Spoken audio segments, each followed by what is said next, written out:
Nous vous proposons de retrouver dans un instant une rencontre enregistrée dans le cadre de la 8e édition du festival L'Histoire à venir, entrecroisant sciences, arts et littérature, qui se tenait du 15 au 18 mai 2025 à Toulouse et la région Occitanie, autour de la thématique « À l'écoute ».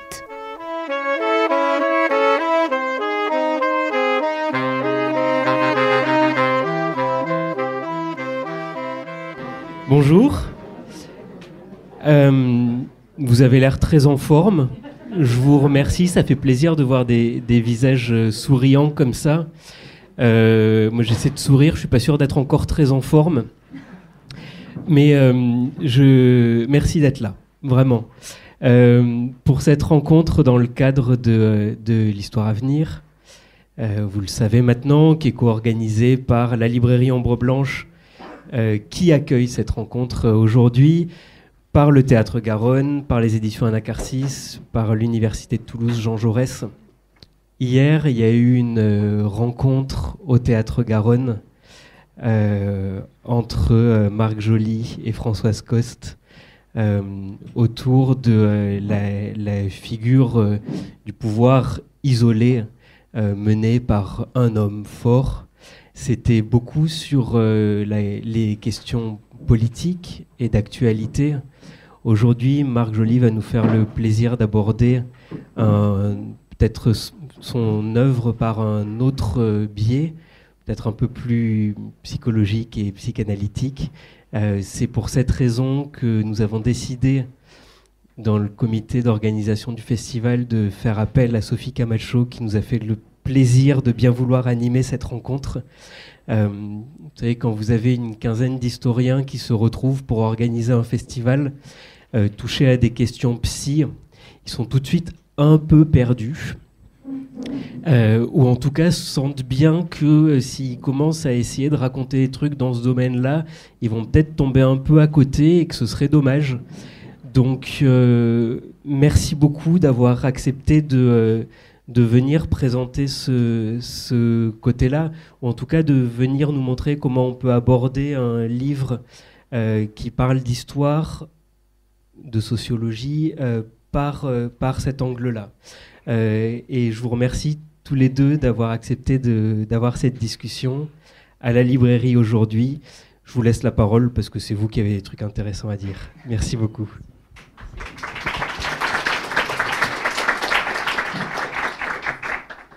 Merci beaucoup pour cette introduction. Marc Joly, vous êtes sociologue chargé de recherche au CNRS. Vous avez déjà publié de nombreux ouvrages. Vous avez travaillé sur les grands penseurs de la sociologie, Norbert Elias, Pierre Bourdieu. Vous avez déjà posé votre regard de sociologue sur la question politique, notamment au sujet de la question européenne, autour de la personnalité de Jean Monnet. Et aujourd'hui, c'est à Emmanuel Macron que vous consacrez un nouvel ouvrage. Emmanuel Macron que vous présentez comme un artisan du chaos, embrouiller pour nuire, nuire pour embrouiller, je vous cite. Alors, il est peu de dire que Emmanuel Macron a déjà suscité nombre d'analyses psychologiques. On se souvient d'Adriano Sagatori, c'est en 2017, qui a beaucoup fait parler de lui en présentant le président comme un psychopathe. Jusqu'à très récemment, votre confrère sociologue au CNRS, Michel Fize, qui parle, lui, d'un président anormal, qui explique son égocentrisme, son recours à la manipulation, son mépris, l'arrogance, par la mégalothymia, c'est-à-dire ce besoin irrésistible, non pas seulement de reconnaissance, mais de reconnaissance de sa supériorité. Dans votre ouvrage, donc, La pensée perverse au pouvoir, aux éditions Anamosa, vous nous proposez une grille de lecture de la personnalité donc, de Macron et de son rapport au pouvoir, en articulant sociologie, alors je dirais non pas sociologie et psychanalyse, mais sociologie et un concept de psychanalyse, le concept de pervers narcissique ou de perversion narcissique, que l'on doit au merveilleux Paul-Claude Racamier, qui était psychiatre et psychanalyste et qui a fait un travail vraiment extraordinaire. Donc c'est un concept sur lequel vous avez déjà longuement travaillé, qui était l'objet de votre précédent ouvrage. On y reviendra peut-être en évoquant la genèse de ce bouquin. Un des intérêts, il y en a beaucoup, mais vraiment un des intérêts de votre essai, contrairement à... Alors nous, en tant que psychanalyste, on est toujours un peu réticents, effectivement, à avoir des incursions dans notre domaine, mais autre qu'un simple portrait psy de Macron, je vais le dire comme ça, je trouvais que l'un des intérêts vraiment de votre bouquin, c'était d'expliciter ce qui rend possible une telle situation, en articulant la conjonction de circonstances particulières et d'une personnalité singulière. Alors, les circonstances particulières que vous évoquez, que vous présentez, je les survole, on y reviendra évidemment. Il y a des circonstances politiques, économiques et sociétales. Alors, les circonstances économiques, vous évoquez un champ économique globalisé qui est lui-même soumis aux intérêts du capital privé, de la finance internationale. Le contexte politique, c'est à la fois un champ étatique français qui perd son contact avec la souveraineté populaire parce que lui aussi soumis de facto à une souveraineté européenne et articulé aux fragilités, on pourrait dire, des institutions de la Ve République qui rendent possible cette dérive monarchique, voire autoritaire, et un contexte sociétal. Vous évoquez le déclin de la violence symbolique.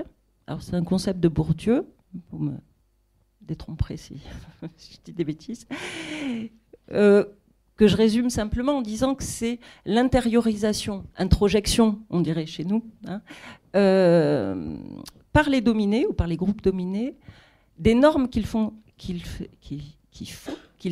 dominés par les dominants. Par des changements sociétaux et notamment les nouvelles revendications féministes, cette violence symbolique tend à être attaquée et en conséquence, ça induit, pour compenser ce déclin, une poussée de la violence morale. Ça, c'est ce que vous nous expliquez sur les changements de société. Et enfin, ces circonstances-là, donc, elles ont rencontré une personnalité singulière ou une personnalité a rencontré... En tous les cas, c'est servi de ces circonstances comme presque un terrain de jeu, j'allais dire. Celle d'Emmanuel Macron, dont vous faites un symbole de masculinité toxique qui se réagit par un fantasme à la fois de toute puissance, pas de limite, et un fantasme de père de la nation détenteur d'une vérité inaccessible au peuple, un être totalement dénué d'empathie, où l'autre ne peut être ravalé qu'au rang de faire-valoir pour nourrir son propre narcissisme. Bref, quelqu'un qui fonctionnerait sur un mode de perversion narcissique. Et ce portrait, vous tentez d'en expliquer l'origine à partir d'interprétations, on en reparlera, de son enfance, de son couple. Alors, pour revenir, peut-être, pour commencer par la genèse de cet ouvrage, je l'ai dit, vous avez travaillé longuement sur le concept de pervers narcissique. C'était l'objet de votre dernier bouquin, qui était une thèse La perversion narcissique, étude sociologique, c'est paru l'an dernier aux éditions du CNRS, donc dans lequel vous avez travaillé à comprendre comment ce concept de pervers narcissique ou de perversion narcissique a rencontré un tel succès à partir des années 2000, on va dire, a circulé à la fois dans la société et dans les médias, en fait. Et vous expliquez que c'est ce travail qui vous a rendu, on pourrait dire, extrêmement vigilant aux mécanismes de perversion, presque, j'ai envie de dire, équipé d'un radar à pervers. Et c'est à partir de ce travail que vous avez choisi de déplacer de la sphère conjugale, qui était le terrain de votre enquête, donc de l'intime à la sphère politique. Peut-être vous pourrez nous en dire, puisque c'était un des moments particuliers de la vie politique. Il est branché, c'est bon, vous m'entendez ?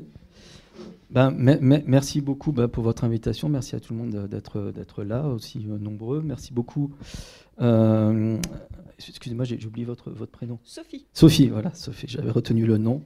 C'était le nom d'un footballeur espagnol des années 80, mais je ferme la parenthèse, ça n'intéresse personne. Torero aussi, Torero. Alors ça, c'est pas mon domaine. Moi, c'est que le football. Alors, donc merci infiniment. Donc, j'ai attendu qu'une psychanalyste me discute mon livre pour avoir un parfait résumé de la dimension sociologique de ce travail, parce qu'effectivement, il prend sens par rapport à une mobilisation, en particulier du concept de champ. Voilà, c'est vraiment ce qui sous-tend mon interprétation du possible Macron. Alors, j'enchaîne tout de suite sur ce que vous disiez sur ce que c'est la logique d'une recherche.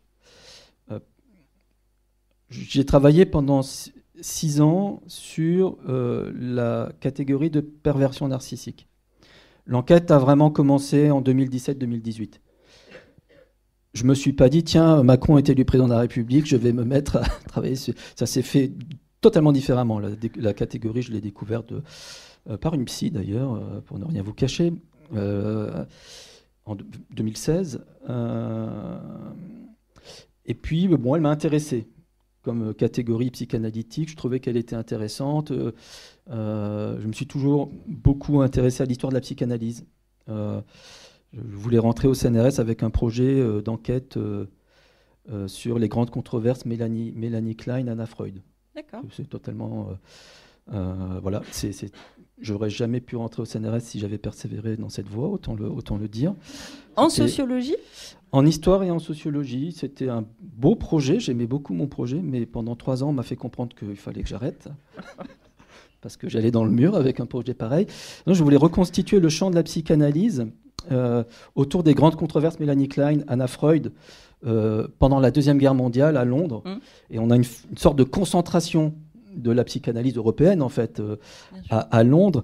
Et on avait un cas de controverse scientifique jamais vu dans l'histoire du savoir, où c'est 2 femmes qui sont les leaders de 2 courants qui s'opposent. Et puis, il y avait l'idée de réfléchir aux logiques d'affiliation à l'un et l'autre courant, et sachant qu'il y avait évidemment un 3e courant dominant, on va dire, qui a fini par presque s'imposer en fonction des trajectoires sociales, des propriétés, psychiatres, pas psychiatres, des origines nationales, du fait d'avoir fait l'analyse didactique ou pas avec une telle, un tel. Bon, bref. Bon, j'étais très content de ce projet-là et un jour, j'espère le faire, mais bon. Donc, vrai intérêt pour l'histoire de la psychanalyse. Et donc, Racamier, j'ai commencé je l'ai pris au sérieux comme auteur. Voilà. C'est le début. Je l'ai pris au sérieux comme auteur. Je me suis dit, ah punaise, il est balèze. Il est balèze et d'ailleurs, je le dis à un moment donné dans le livre, mais c'était des développements beaucoup plus importants dans le travail, le mémoire d'origine, parce que c'est un mémoire d'HDR, en fait, d'habilitation à diriger des recherches. J'explique qu'en fait, c'est vraiment le grand successeur de Mélanie Klein et d'Anna Freud. Et je suis très polémique à l'égard de Lacan dans mon travail. Dans le livre, c'est juste, je fais une allusion. Bref, je ferme la parenthèse.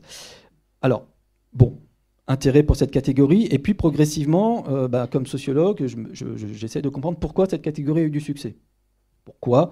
Donc là, il faut faire des trucs un peu ingrats, il faut faire de l'analyse textuelle, il faut constituer des corpus de texte, essayer de comprendre qu'est-ce qui fait qu'une catégorie à un moment donné se développe, pourquoi. Bref, cette catégorie, en gros, elle commence à émerger dans l'espace public en lien avec un livre qui s'appelle Le harcèlement moral. Je suis persuadé que la moitié de la salle le connaît ou un livre qui a eu un succès dingue. Très bon livre de vulgarisation de Marie-France Irigoyen qui s'appelle Le harcèlement moral. Et en gros, dans son livre 98, c'est quelqu'un qui revendique le fait d'être très très simple. Et c'est vrai que dans son livre, en gros, pervers narcissique, elle va l'utiliser commodément comme synonyme d'auteur de harcèlement moral. Il y a aussi des procès de tueurs en série à partir du début des années 2000, et on a un grand expert qui utilise beaucoup cette catégorie de perversion narcissique dans le cadre de ses expertises. Donc tout ça fait que la catégorie commence à se diffuser, et en plus de ça, il y a beaucoup d'articles, notamment dans la presse régionale. Bon, on peut être très précis avec l'analyse textuelle, et grâce notamment à Europresse, on peut constituer des corpus très précis. Des articles sur les violences faites aux femmes, ça commence à se diffuser. Et puis après 2010, là, la catégorie explose et elle est très genrée. C'est vraiment une spécificité de la catégorie, très genrée. Donc elle définit en gros le conjoint toxique, homme. Et à partir de 2019-2020, là, elle commence à se féminiser. On peut donner différentes explications de la féminisation. Bon, alors j'essaie de ne pas être trop long et de dire qu'au moment où je suis en train de finir ce travail, c'est vers le printemps 2023, là, il y a la fameuse réforme des retraites décidée par Macron, où il s'agit de repousser l'âge légal de départ à la retraite de 62 à 64 ans. Mesure d'âge qui est objectivement une mesure injuste. Et là, je suis, alors que je m'intéressais assez peu ces dernières années, assez peu à la politique, hein, là, ça m'a intéressé. Ensuite, il se passe un truc. Dans le discours de l'intersyndicale, dans le discours des politiques, des gens ordinaires, il y a le sentiment que là, il se passe quelque chose qui est de l'ordre d'une agression. D'une agression. Oui, vous de parlez Macron. Voilà. Il force la volonté de tout un peuple, il force la volonté des syndicats, il force la volonté du Parlement. C'est insupportable. Vous évoquez un sentiment d'outrage. C'est ça, sentiment d'outrage. C'est pas juste, on pourrait dire, un désaccord politique, de façon de voir les choses, de façon de voir l'économie, de façon de voir les politiques. Vous évoquez dans le bouquin, c'est vraiment à partir du ressenti, de ce que les gens pouvaient dire, de ce qu'ils ressentaient, et qui n'était pas justement une opposition politique, droite-gauche, enfin c'est exactement classique. Ça. C'est exactement ça. C'est autour de ça. Et le champ sémantique de tous ces groupes, toutes ces personnes qui s'opposent, c'est le même que les victimes de violences conjugales sur lesquelles j'avais travaillé. Ça m'a vraiment frappé. Alors, il y a le biais de celui qui est pris dans son truc, mais et en même temps, il y a moyen de l'objectiver. Et de fait, il y avait des manières de parler, des manières de s'exprimer, et je vais même jusqu'à analyser des stratégies de contre-manipulation mises en œuvre par des politiques ou par des syndicalistes, qui sont du même ordre que les stratégies de contre-manipulation qu'on enseigne dans les associations aux victimes, notamment de pervers narcissiques dans le couple, s'agissant de gérer des procédures judiciaires, des interactions, etc. C'est les mêmes. Et alors c'est là où la recherche est quand même amusante, c'est que j'apprends qu'un ami d'un proche, qui est quelqu'un de connu, qui s'appelle Patrick Veil, qui a accepté, qui est historien, qu'au début je devais l'anonymiser, et il était tellement en colère de la dissolution et de l'atmosphère de la campagne des législatives qu'il m'a dit, écoute, cite mon nom, et puis voilà, tu balances tout. Donc j'ai quasiment tout balancé, pas tout, mais quasiment, parce que j'ai des trucs en réserve. Mais ça c'est pour qu'on m'embête pas. Je fais courir le bruit que j'ai des trucs. Oh non, c'est pas vrai, je plaisante. C'est vraiment une blague absurde. Non, j'ai du lourd derrière. Et donc, bon, alors moi je suis là, tout fou avec mon idée. C'est quand même marrant, hein, cette parenté de champs sémantiques. Et j'apprends que Patrick Veil, qui est un historien, quelqu'un qui a énormément de connaissances, enfin c'est une figure de la vie intellectuelle française, du milieu parisien, on va dire. J'apprends qu'il a bien connu le jeune Macron et qu'avant, au moment où Macron se lançait à l'élection présidentielle de 2017, il fait circuler un texte de Racamier auprès de journalistes, de membres de cabinets ministériels, enfin des gens qui connaissaient un peu de confiance, dont ils disaient tiens, ils ont peut-être besoin de décoder. Donc, je voyais la fonction de cette catégorie, pervers narcissique, qui est une fonction finalement d'alerte.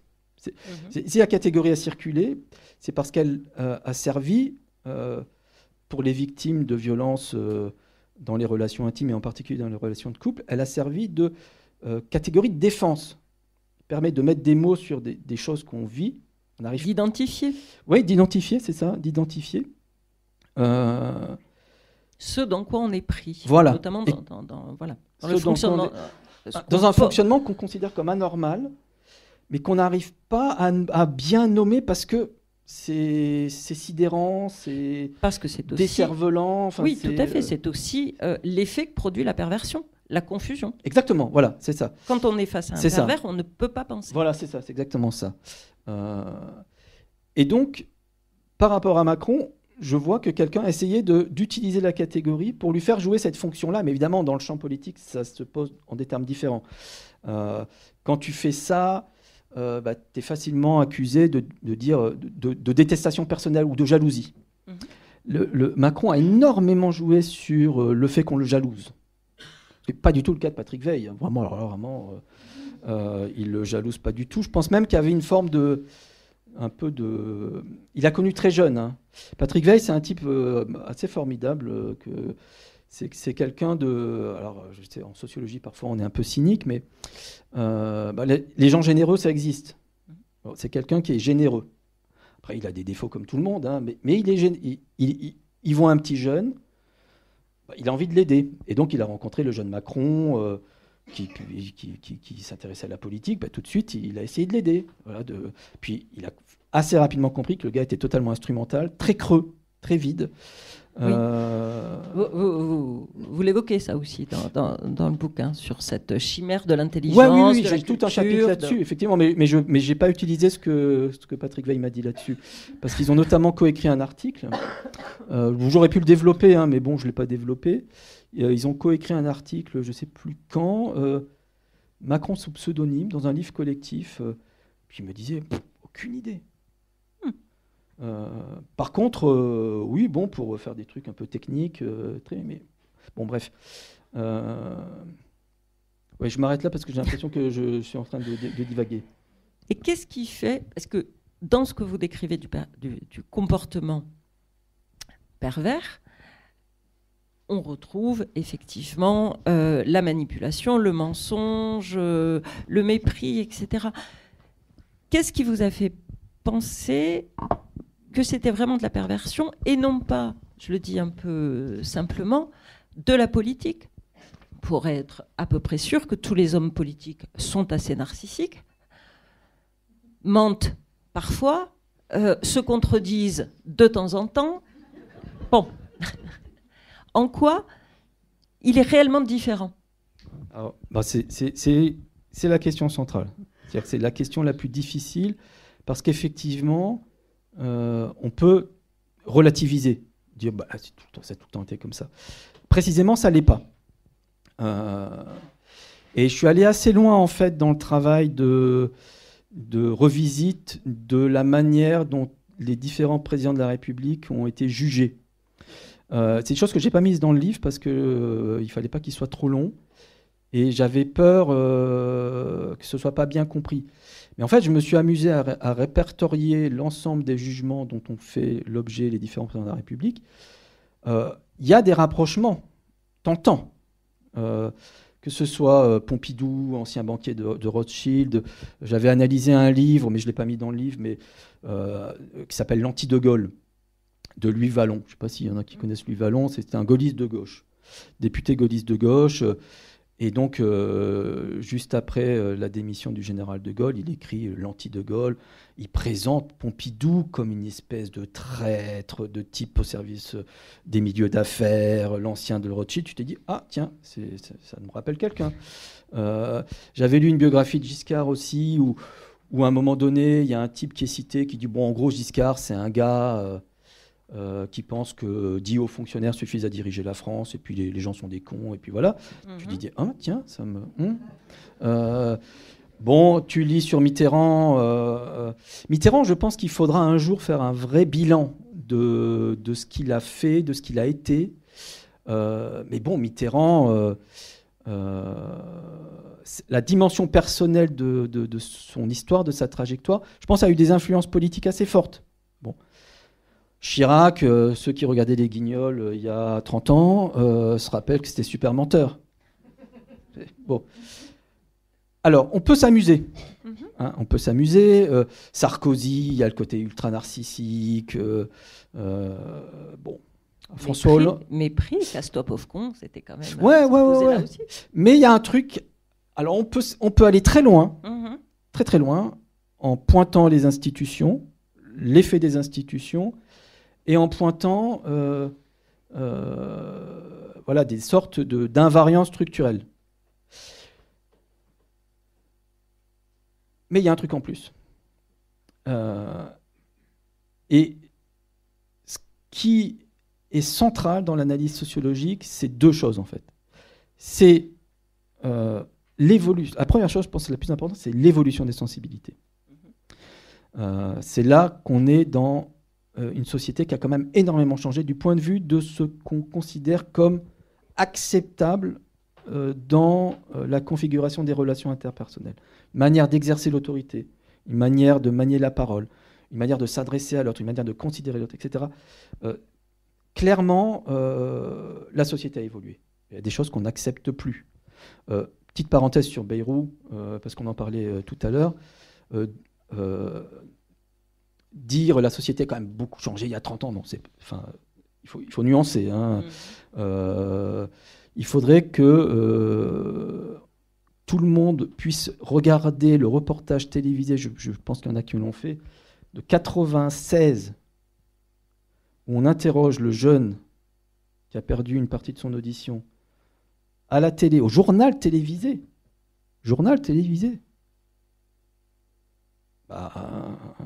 Non, on n'accepte pas la brutalité et la manière dont ce jeune dénonce ça en disant mais arrêtez de nous frapper, vaut mieux nous coller. Et Françoise Gulung apparaît dans ce reportage au téléphone. C'est la prof de maths qui est la fameuse prof de maths. Moi, je suis un peu traumatisé par ces 5h30 d'audition de Bayrou, où il s'est livré un lynchage, en tout cas un lynchage. Il a traité de déranger. Alors, justement, excusez-moi, je vais passer sur autre chose. Donc, j'évacue pas le truc. C'est-à-dire que Macron, c'est le symptôme d'une crise. C'est-à-dire, en gros, les institutions de la Ve République et la conception de ce que doit être un président de la République, c'est déjà anachronique en 1958. Voilà. C'est un fantasme monarchique. Mais il y a, chez le général de Gaulle, sur lequel j'ai travaillé quand j'étais étudiant, j'ai fait un mémoire, en fait, sur le général de Gaulle, j'ai beaucoup travaillé, en fait, sur le projet de participation. C'était un mémoire de DEA, Donc, il y a quelque chose de tragique chez le général de Gaulle. C'est-à-dire que d'un côté, c'est un homme du 19e siècle qui a une conception de l'autorité qui est plus actuelle et qu'il paye en 68 d'ailleurs. Et de l'autre, il avait le sentiment, il sentait que la société était en train de se transformer. D'où le projet de participation. Donc, il n'a pas réussi à faire comprendre, parce son ethos de militaire, etc. Mais il avait compris, voilà, la société telle qu'elle est en train d'évoluer, les gens veulent avoir leur mot à dire sur ce qu'ils font. Voilà, ça, il a compris. Par contre, ça ne correspond pas du tout à un esprit des institutions où, en gros, c'est le roi en dialogue avec le peuple, ses sujets, passant au-dessus des féodalités. Voilà, c'est ça. C'est un peu le fantasme capétien des institutions de la Ve République. C'est vraiment ça, dans l'esprit de Gaulle. Les partis politiques, c'est les féodalités modernes. Donc, chez de Gaulle, il y a une conscience de ce qui oblige le dirigeant par rapport au gouverné. Et donc, il a un souci, même une obsession de l'assentiment populaire. Quand il sent qu'il le perd, il part. Voilà. Bon, ça, c'est l'esprit. Donc aujourd'hui, on a gardé la lettre des institutions et on n'a plus du tout l'esprit.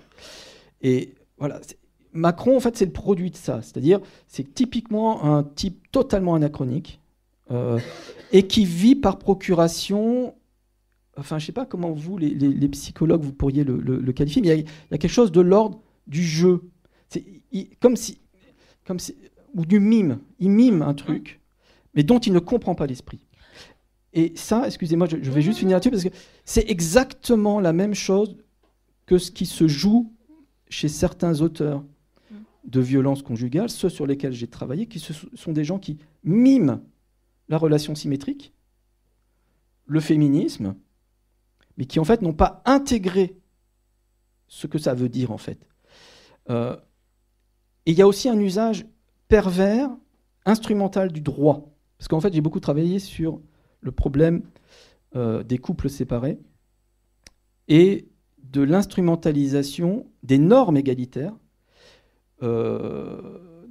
des principes qui sont censés accompagner les familles recomposées, donc la norme de coparentalité, la garde alternée, etc. En fait, ce sont des normes, des principes, des pratiques qui, pour fonctionner, supposent un état d'esprit, un fonctionnement mental, psychique, réflexif, ouvert à l'autre, flexible.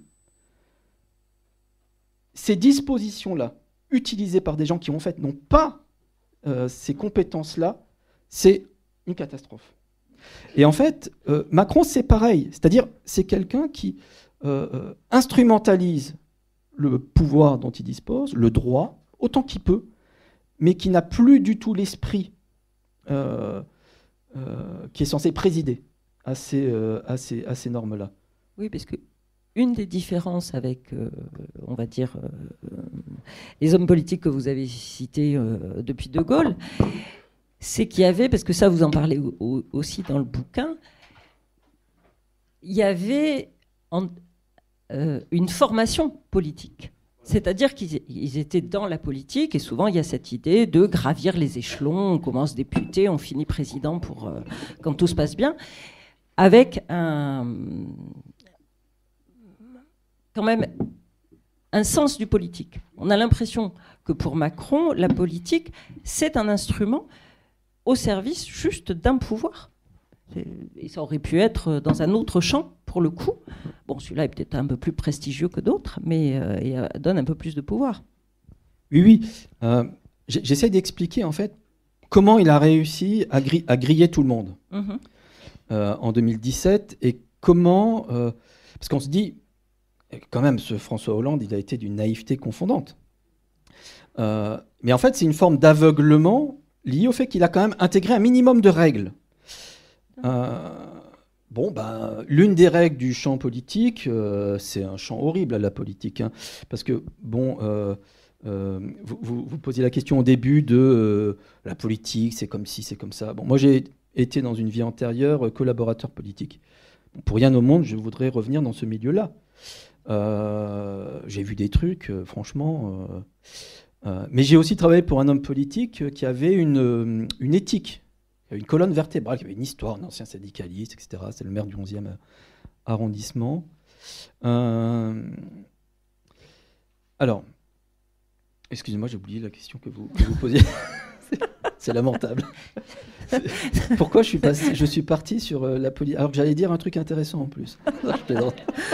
On en était sur notamment le temps de formation. Ah oui, pardon, excusez-moi, je suis confus. Oui, ayant intégré ces règles-là, où quand même il y a un minimum d'étapes pour pouvoir s'autoriser à faire telle ou telle chose, un minimum de règles, ils ont pas anticipé le fait que le gars allait se jouer de toutes les règles. Je veux dire... C'est du côté de la transgression. Voilà. Et en fait, alors moi je plaide pour un truc, je sais pas comment une psychanalyste peut le voir, mais je pense que la perversion et le déni pervers, qui est la forme de déni qui domine aujourd'hui. En fait, l'idée, c'est de dire que le déni est nécessairement pervers. Après, on peut parler de dénégation, etc., mais je pense qu'il y a quelque chose de structurellement pervers parce qu'il s'agit d'enlever à des objets autonomes, agentifs, qui ont un moi, ce qui les définit en tant que tel. Et ça suppose de détruire, d'anéantir petit à petit. Et je pense que la perversion est devenue quelque chose d'assez banal et d'assez médiocre. Il y a une médiocrité et une forme de banalité de la perversion qu'on pourrait très facilement illustrer par l'exemple de Bayrou de ses 5h30 d'audition. Moi, j'ai noté plein d'exemples, je pourrais, mais on ne va pas le faire. Mais les petits signes qui ne laissent aucun doute. Allez, j'en ai un. C'est Vous allez voir, hein, c'est anecdotique, banal, médiocre, apparemment sans signification. Mais à la fin de l'audition, toute fin, c'est lui qui va dire, qui va parler en tout dernier. Ses derniers mots, alors que la présidente vient de clore le truc, c'est 5h30. Genre, vous m'avez pris... Vous, ça vous parle tout de suite. Moi, j'adore les psys. Hein, je les ai beaucoup pratiqués. Je suis, d'après l'une d'elles, très coriace. Mais bon, ouais, j'arrête de dire des bêtises. Donc là, on a la petite perversion. 5h30. Donc, genre, vous êtes vraiment des emmerdes. Vous m'avez pris 5h30. Alors que c'est lui qui est parti dans des digressions, des tunnels à n'en plus finir, qui va prendre plus de 30 minutes pour soi-disant apporter une preuve, pour détruire Françoise Gullung, qui est juste une femme admirable. Voilà, ça c'est la perversion. C'est aussi bête que ça. Donc, c'est un problème de décalage entre, on va dire, une conception du pouvoir, de l'autorité, des relations, qui est une conception de dominant légitime. De dominant légitime. Fondamentalement, Bayrou, c'est quelqu'un qui n'a pas de vraie considération pour les dominés, les victimes. C'est pas vrai. Il est dans un registre où il est en surplomb par rapport aux autres. J'ai une anecdote d'ailleurs à ce propos sur aussi le gros problème de Bayrou. C'est que c'est un gars qui travaille pas. Mais c'est ce qui se dit. Mais attendez, un jour, dans les médias. Un jour, c'était il y a longtemps. Hein, c'est à l'époque je bossais au Parlement européen. Et donc c'est en 2000. Là, devait être en 2001. Et j'ai un collègue qui me dit si on allait voir Bayrou. Bon, il ne faut pas trop que j'en parle parce que en fait, j'avais fait un livre dont j'ai un peu honte. Enfin bon, bref, j'avais fait un livre. Et on va le voir dans son bureau. Donc le gars était totalement dispo. On rentre dans son bureau. Pardon ? Vous alliez dire ? Le bureau est totalement vide. Parce qu'il est très ordonné. Pas un papier. Rien. Il était là, tranquille. Puis on a parlé pendant 1h30. J'ai pas été impressionné par le niveau intellectuel du bonhomme. Tu te dis, waouh, il bosse pas. Mais par contre, quand il s'agit de préparer sa défense, alors là, il bosse. Là, il avait préparé ses attaques en dessous de la ceinture. Et c'était vraiment en dessous de la ceinture. Par contre, pour réfléchir à des propositions et la désinvolture avec laquelle il a fait des petites annonces comme ça, des autorités comme en Allemagne, on va faire des autorités. Voilà, c'est ça la perversion. C'est-à-dire qu'au fond, excusez-moi, je parle trop, c'est du narcissisme pervers au sens où fondamentalement, les Bayrou, les Macron, ce sont des gens qui ne s'intéressent qu'à eux-mêmes, qui ont une idée d'eux-mêmes qui est surélevée par rapport à ce qu'ils sont vraiment, et que c'est le cœur du problème.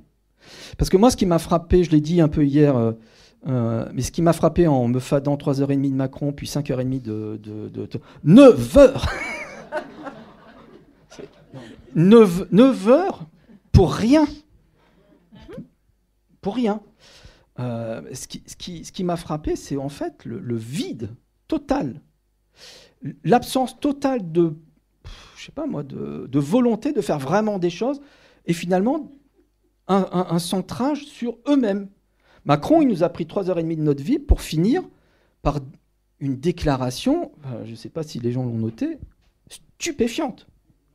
La manière dont il explique pourquoi il est le seul président, d'ailleurs, c'est intéressant, il dit « Je suis le premier président de l'histoire ».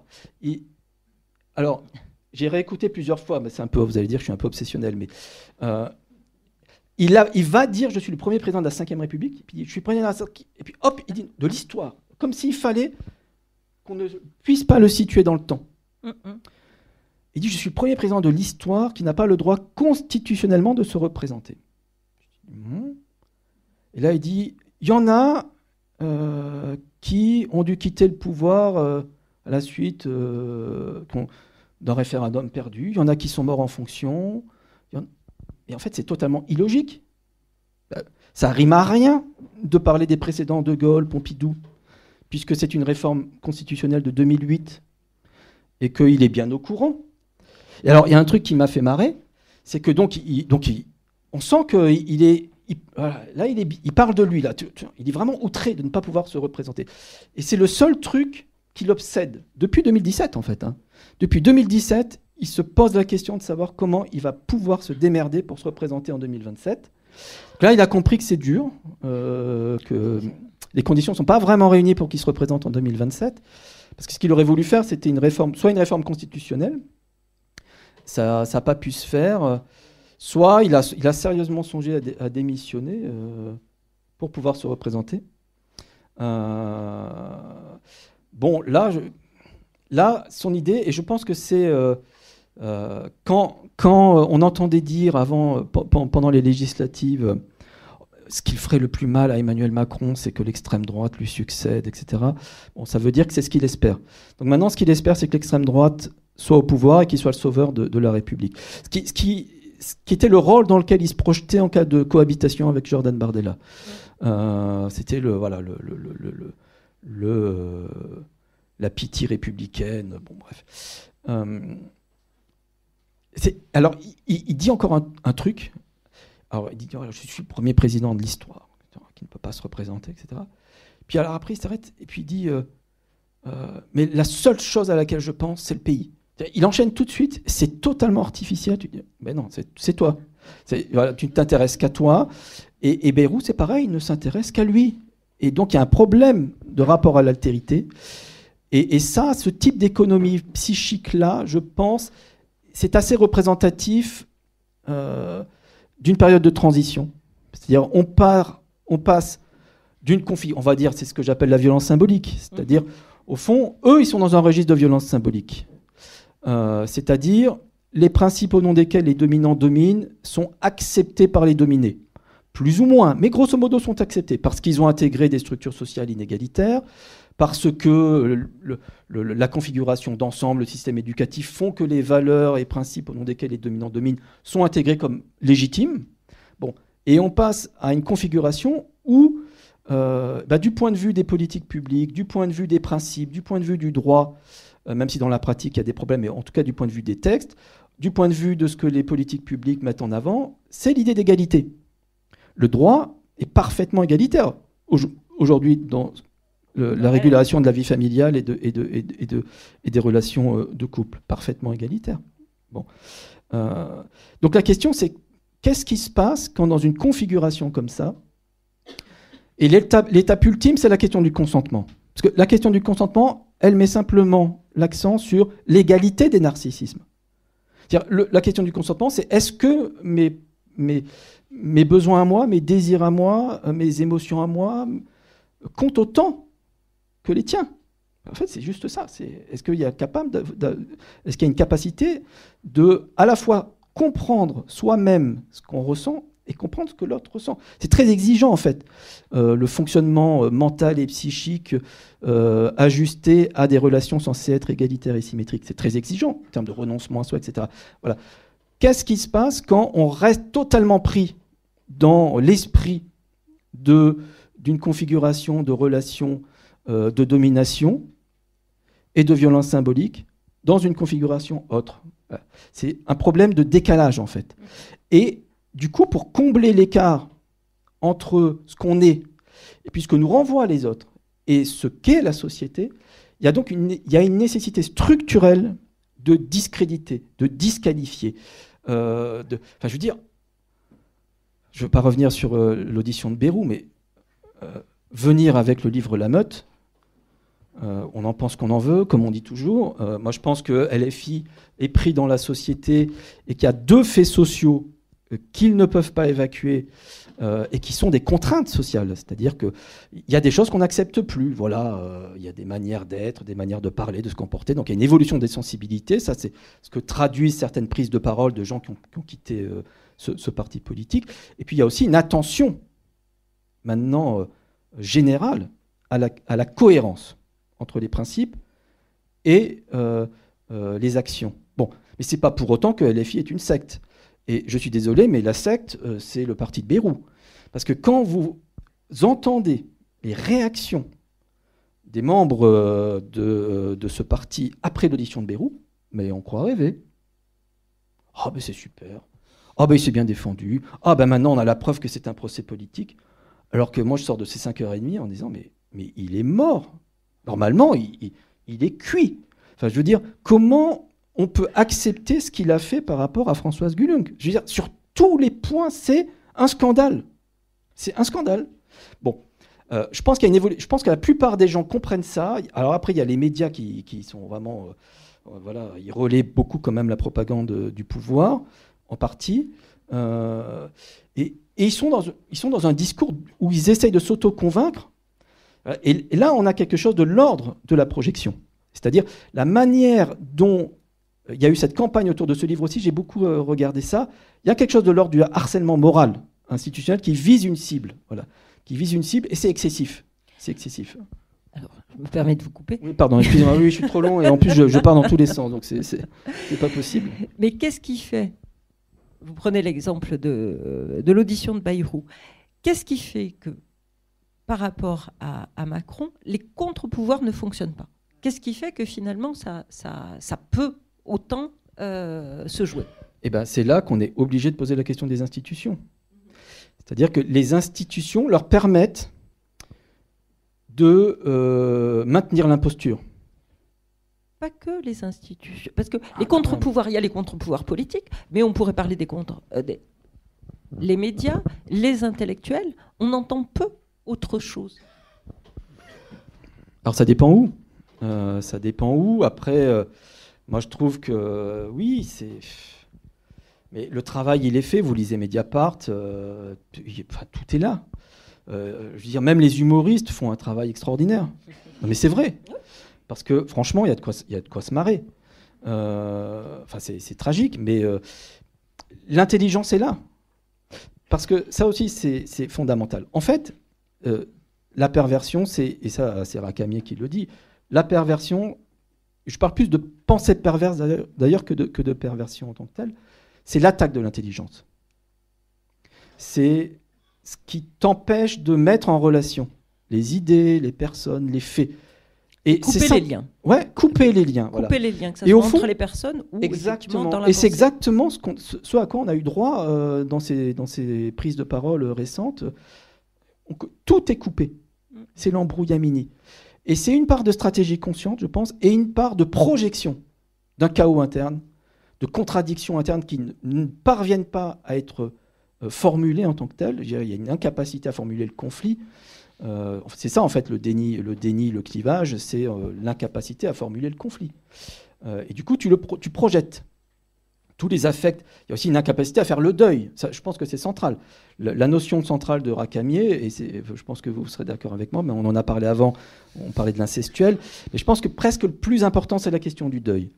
Le deuil au sens large, c'est-à-dire la capacité à renoncer à je sais pas, à des façons d'être, à des arrangements, à des illusions, en fonction de ce qui se joue dans les rapports aux autres et dans le vieillissement individuel, biologique. Est-ce qu'on a des capacités psychiques à faire le deuil de, etc. etc. Il y en a qui ne l'ont pas. Et typiquement, là, on voit des gens qui n'ont pas la capacité psychique de faire le deuil. Macron, s'il est normal, il sort du jeu. Non, mais il sait que ce mot peut vouloir dire quelque chose. Il sait qu'il est cuit. Et ça sera très intéressant d'ailleurs de voir ce qu'il en sera après 2027. Parce que là, en gros, Macron, c'est quelqu'un qui a réussi le casse du siècle. Il a réussi le casse du siècle. Bon. Donc on a des conditions que je reconstitue. J'essaye assez précisément de les reconstituer.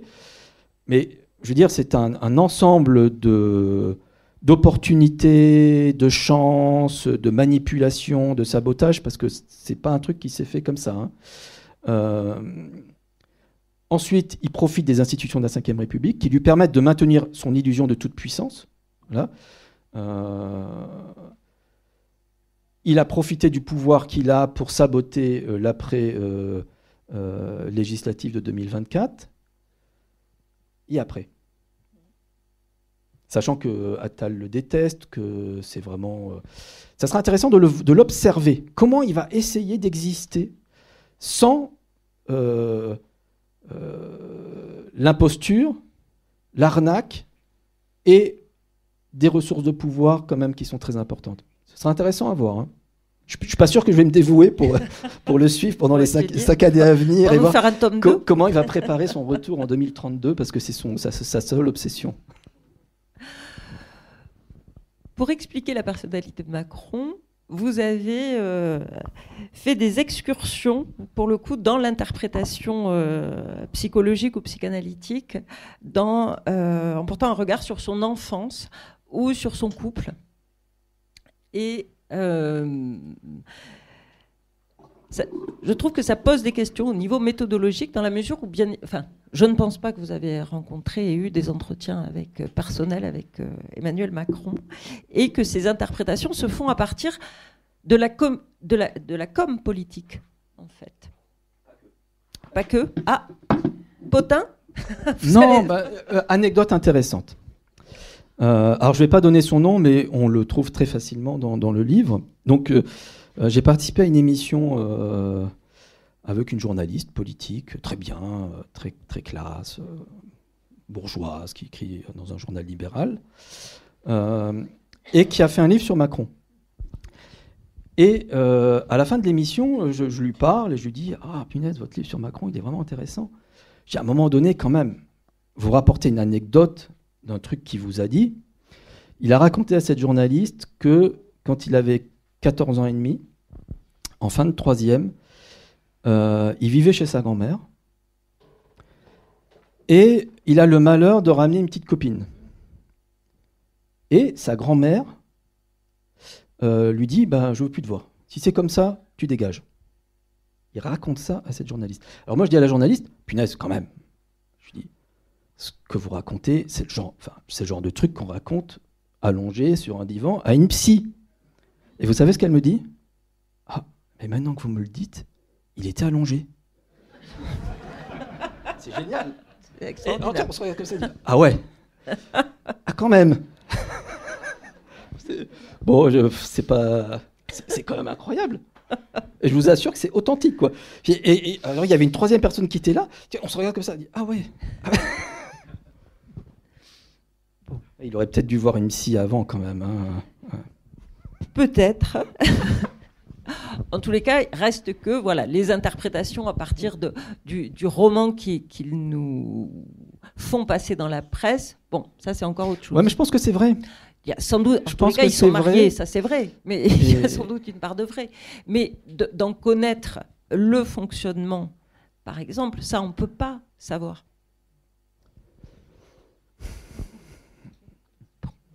Si on essaye de poser les problèmes en des termes un peu différents de ceux d'une vraie psychologie, enfin voilà, c'est bon. Rakami quand même apporte des concepts intéressants sur la difficulté à se situer dans le fil des générations, etc., dans le fantasme d'auto-engendrement. Enfin, c'est du lourd, hein, Rakami. C'est vraiment un type qui, quand on rentre dedans, ça va loin. Mais il y a des éléments très simples. C'est-à-dire, moi, je raisonne en termes d'effets politiques. Et en termes d'effets politiques,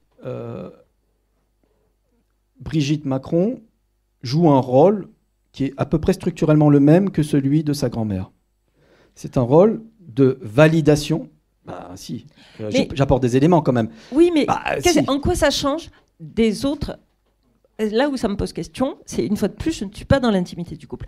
En quoi ça Mais moi non plus, j'ai pas l'intention d'y rentrer. Moi non plus. Mais des autres femmes de président.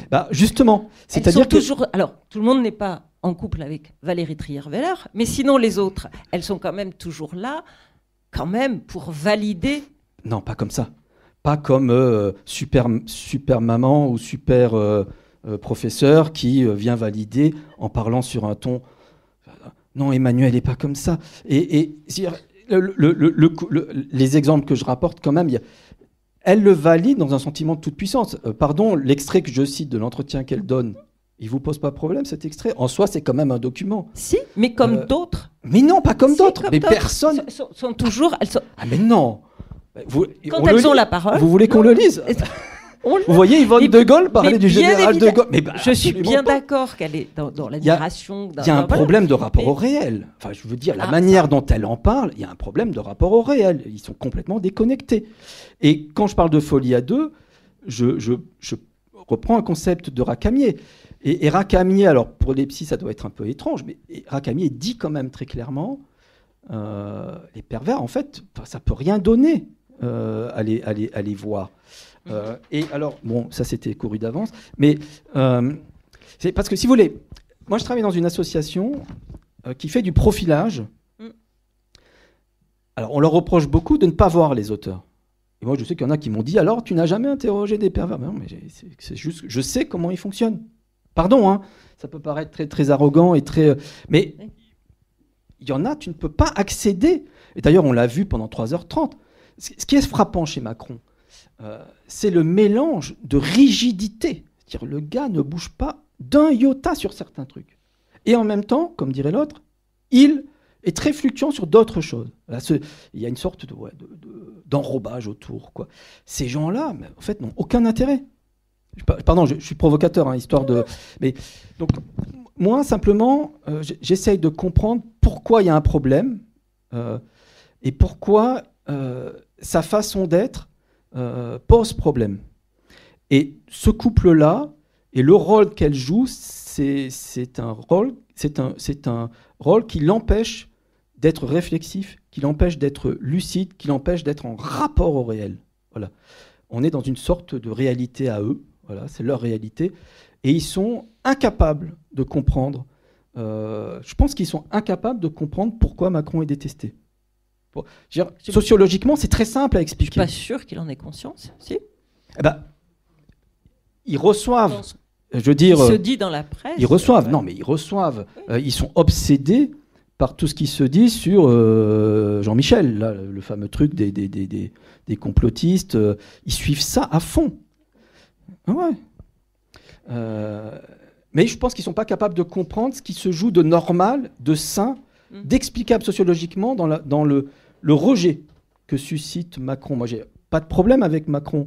J'ai tout de suite senti l'imposture. Et ça, c'est intéressant parce que on est en train de déborder, mais c'est juste par rapport à ce que vous disiez sur la chimère de l'intelligence. Donc, j'ai tout un chapitre là-dessus où je raconte un collègue qui me raconte que Macron, en 2013, donc à l'époque, il est, entre guillemets, rien. Enfin, il est secrétaire général adjoint de l'Élysée. C'est pas une fonction qui, normalement, se prête au fait de réseauter comme un malade, de recevoir plein de gens et de commencer à envoyer des signaux en disant « faut qu'on renverse la table, là, hein, faut... ». Et donc, ce collègue, il me dit « mais punaise, je sais pas pourquoi il m'a fait venir ». Et c'était très intéressant, c'est qu'il n'osait pas me dire qu'il l'avait trouvé con. Il n'osait pas, il me dit quand même. Je dis, mais alors, qu'est-ce que t'en as pensé? Je dis, d'abord, je suis sorti, je savais pas quoi penser. J'étais complètement, je dis, pourquoi il m'a fait venir? Pourquoi il me dit ça? Pourquoi il me dit, à nous les jeunes, on doit renverser la table? Je comprends pas. Et puis il me dit, je l'ai pas trouvé très intelligent. Je dis, vraiment. Bon. Dernière question avant de laisser la parole à la salle. Qu'est-ce que vous pensez que ça va laisser comme trace? Alors, moi, je pense qu'on n'a pas encore pris la mesure de ce que c'est.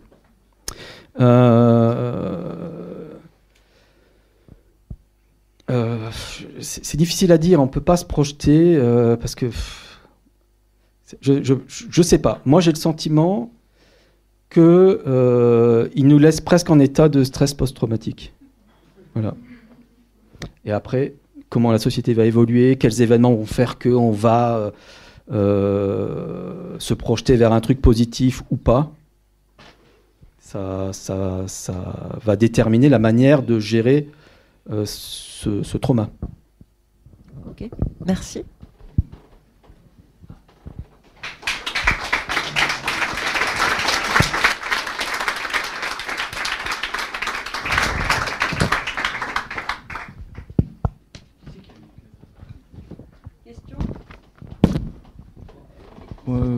Excusez-moi. Excusez-moi, oui, est-ce qu'on m'entend? J'aurais juste une petite question. Est-ce que vous pourriez dire, ne serait-ce qu'un point positif du bientôt double quinquennat de Macron? Voilà. Juste.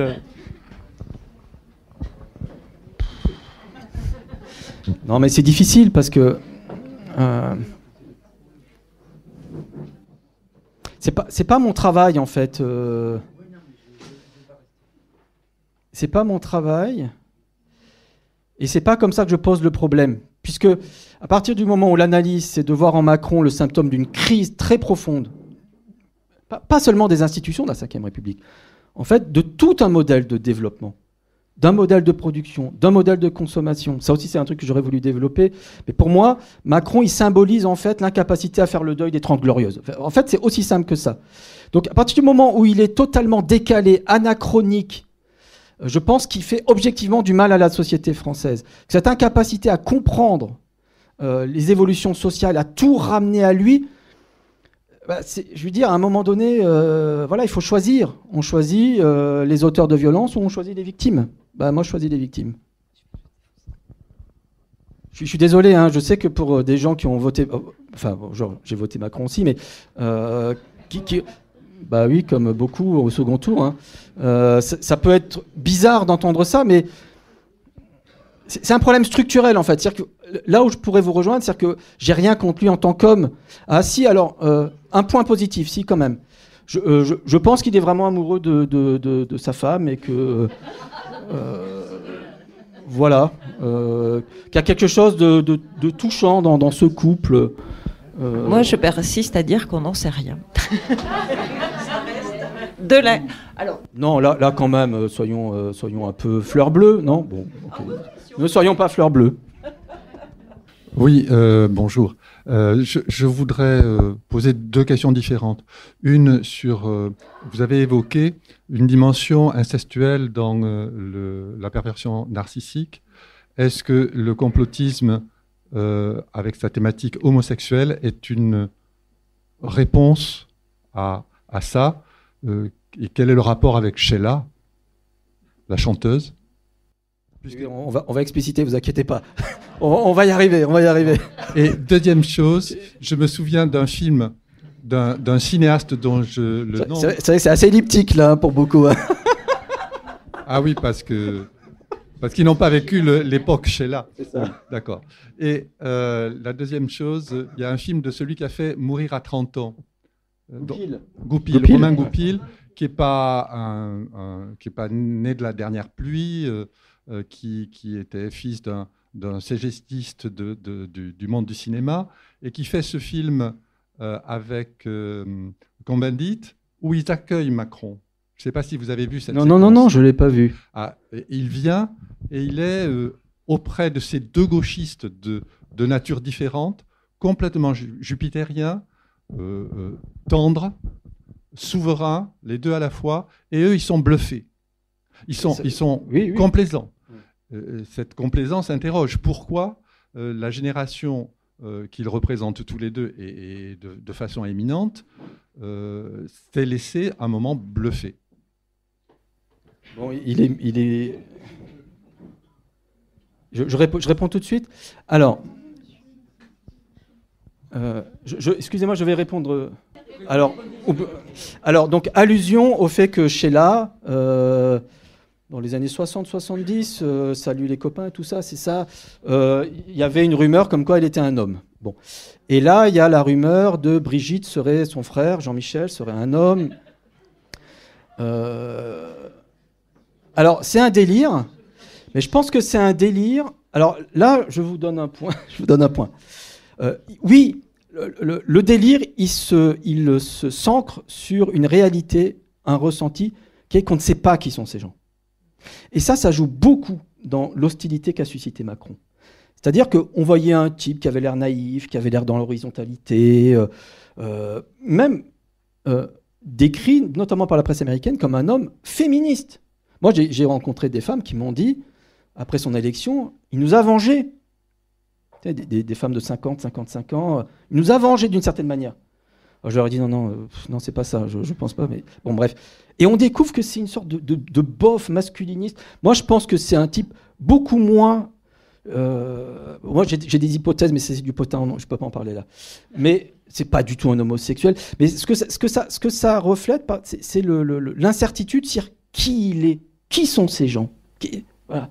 Bon, c'est des opportunistes qui ont pris le pouvoir et puis c'est tout, et qui en jouissent au maximum. Je veux dire, si on fait le bilan de tous les travaux qu'ils ont faits, ils profitent un max. Bon, ils profitent un max. C'est vraiment les. Bon. Alors ça, c'est le premier point. Donc je pense que c'est un délire, mais qui a une base factuelle qui est l'incertitude, l'insécurité. L'insécurité, c'est qui sont ces gens? Qui est ce type? D'où il sort? Qu'est-ce qu'il veut? Premier point. Deuxième point, et je le savais, ça me pendait au nez, c'était Goupil. Oh mon Dieu. Alors, oui, dans sa stratégie de séduction tout azimut, alors il a une facilité de séduction avec les hommes plus âgés. C'est vraiment son truc, c'est de séduire les vieux. Voilà, non mais c'est vrai, c'est tout à fait impressionnant. Il a une façon de faire, de se poser comme le fils idéal. Je fais d'ailleurs un parallèle avec Bernard Arnault, dont je suis assez content, parce que c'est très parallèle. Bon bref, je ne peux pas développer. Non mais c'est des vendus, Goupil et Cohn-Bendit, pardon de vous le dire, quoi. Mais c'est vraiment les caricatures de 68 arts qui ont abandonné toutes les idées d'émancipation, qui se sont vendues au marché, au capital. Excusez-moi, c'est dur un peu ce que je dis, mais on est obligé là, on n'a plus que 20 minutes. Mais non, ils sont méchants, ils sont de mauvaise foi. Enfin vraiment, ça m'étonne pas qu'ils étaient macronistes. Mais ils se sont un peu embêtés maintenant d'avoir été macronistes l'un et l'autre, quoi. Mais il a séduit tout azimut en 2017. Il a essayé de piocher partout. Des écolos en rupture de banc, des anciens 68 arts, des anciens membres du PS, des gens un peu en perdition de la droite républicaine, bien que Fillon ait réussi quand même à les garder avec lui. Il a fait son marché un peu partout. Ce qui fait d'ailleurs qu'il a pris des décisions en matière de politique énergétique qui sont peut-être pas très bonnes. Parce que oui, il a pris des engagements à l'égard de certains écolos. Donc c'est pas à prendre très au sérieux. Il arrive à séduire et à donner à l'autre qui les comprend et donc ils sont tombés dans le piège. Étant très narcissiques l'un et l'autre, ils sont tombés dans le piège. Mais il faudrait que je regarde ce dont vous parlez. Je ne l'ai pas vu. Allez-y. Je vous remercie pour votre intervention et pour tout ce que vous avez dit. C'était extrêmement intéressant et pertinent, j'ai trouvé. J'ai une question très courte à vous poser avec un nom, c'est Donald Trump. Et l'humiliation de Zelensky. Et je voulais savoir ce que vous aviez à dire là-dessus, ce que vous avez pu analyser si vous l'avez fait. Je vous remercie. Merci beaucoup. Non, j'ai pas analysé. J'ai vu comme tout le monde la séquence. Je fantasmerais d'approfondir la société américaine, la vie politique américaine, comme j'ai essayé de le faire dans mon travail sur Macron, qui est en fait une étude vraiment centrée sur la France, où il y a eu un travail vraiment de reconstituer la vie politique française, la longue durée des traditions politiques, la question de la construction européenne et du rôle de la France dans la construction européenne. Bon, elle était motrice, elle l'est plus. Enfin, il y a un sentiment de déclassement, compréhension de ce qui se joue dans les choix de politique économique, du libre-échange, etc. Il faudrait faire le même travail avec les États-Unis et ça faciliterait la comparaison entre les deux profils. Ce sont deux profils, il y a des différences, mais il y a des points communs structurels, c'est-à-dire que ce sont deux profils de toute puissance masculine. Avec d'un côté un côté très auto-assertif, très dans la provocation, dans l'affirmation d'une supériorité et d'une toute-puissance. L'autre, la façon de Macron, c'est plus insidieux, c'est-à-dire il veut jouer sur tous les tableaux. Donc je pense qu'il y a deux manières de sidérer qui sont très différentes. L'un qui sidère par la provocation, par le grand n'importe quoi, et l'autre qui sidère parce qu'au fond, on ne sait pas vraiment qui il est. Et donc c'est une mise en sécurité d'autrui qui est un peu différente. Donc il faudrait pousser la comparaison pour comprendre qu'il y a des effets structurels. Vouloir imposer une domination absolue dans un contexte qui s'y prête plus. La manière dont il a traité Zelensky est tout à fait caractérisée. C'est-à-dire qu'il faut qu'il le mette plus bas que terre. Or, Zelensky, c'est pas un mec qu'on peut mettre plus bas que terre, comme ça non plus. Et d'ailleurs, il a été obligé un petit peu de changer. Vous voyez, Zelensky a réussi à revenir un peu. Voilà, revenir un peu. Et donc c'est ça. Donc c'est toujours une sorte de... C'est comme si on était dans une sorte de fuite en avant, où clairement on a une classe dirigeante qui mentalement ne fait pas le deuil des années 70-80, où finalement la masculinité hégémonique, comme on dit en sociologie, elle gagnait sur tous les tableaux. Il y avait la libération des mœurs, donc on en profite. Il y a quand même certaines permanences structurelles qui font que quand même les femmes sont plus soumises qu'elles le sont aujourd'hui. Donc ça prend des formes différentes en France et aux États-Unis, mais à mon sens, c'est la même structure. Voilà. Il faudrait peaufiner la comparaison. C'est un peu confus ce que je vous dis, je suis désolé, mais j'aimerais faire un travail de fond, mais on ne peut pas tout faire dans la vie. Mais je sens qu'il y a des rapprochements à faire et des différences, enfin, c'est ça la comparaison, qui serait vraiment très utile à affiner. Ouais. C'est moi qui ai le micro. Merci beaucoup. Plein de choses intéressantes, plein de trucs qu'on a envie de creuser. Moi, je me demande en quoi vous trouvez que la présidence Macron et ce positionnement et le couple Macron est fondamentalement différent de Sarko, par exemple, du couple Sarko et de la mise en scène de ses épouses successives ou de ses relations amoureuses successives, de l'influence de cette influence-là et au regard également de ces phénomènes de domination. C'est pas du tout un couple qui a la même structure. Je veux dire, il n'y a pas de grande différence de personnalité. Mais il y a une étape supplémentaire dans l'indifférence totale à l'égard des règles et dans l'entretien d'une confusion, notamment sur le jeu politique, la différence entre la gauche et la droite. Sarkozy, c'est quand même un homme de droite, même s'il a nommé des ministres socialistes, qu'il a voulu faire une ouverture, il est relativement identifiable. Comme personnalité narcissique, je pense qu'on le voit venir de loin. Je veux dire, il ne faut pas que je dise de bêtises, mais vous voyez, donc il y a une différence. Et ce qui est insupportable chez Macron, c'est cette volonté. Pour moi, Sarkozy, c'est un mec malhonnête, et très malhonnête. Je pense qu'il joue un rôle encore aujourd'hui. Clairement, l'élection de Sarkozy en 2007. Non, c'est pas en 2007, excusez-moi. Si, c'est en 2007, et Hollande, c'est 2012. Clairement, c'est une bascule. C'est une bascule qui accélère des processus qui étaient déjà en cours.